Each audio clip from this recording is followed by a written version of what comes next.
Follow করি ইমাম সাহেব, মসজিদের ইমাম সাহেব কিংবা বড় বড় মাওলানা, এদের ফলো করি। স্বাভাবিক, যারা সাধারণ লাইনে লেখাপড়া করে তারা, যারা আলেম তাদের ফলো করি। কিন্তু আলেমরা এখন জালেম হয়ে ভূমিকায় অবতীর্ণ হয়েছে। তার একটা উদাহরণ আমি দিই।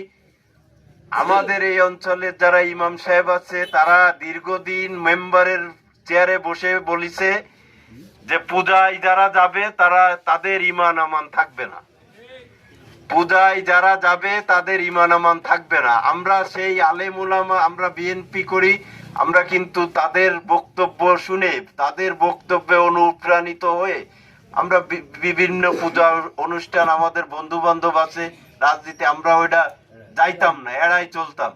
কিন্তু এই আলেম উলামারা এখন সামান্য কিছু ভোটের জন্য মন্দিরের সামনে যায়, স্টেজ বানায়, সেই জায়গা যায় পূজা পূজা করে আসতেছে, ইসলামকে ছোট করে দিয়ে, যেটা আমার মুখে আসলে মানায় না। আমি যেহেতু সাধারণ জেনারেল লাইনে লেখাপড়া করেছি, তাহলে এদের থেকে কি, এরা যদি কোনো ক্রমে রাষ্ট্র ক্ষমতায় অধিষ্ঠিত হয়, ইসলাম তো যাবে সাথে, আমাদের যেটুকু ঈমান আমান আছে এটাও যাবে।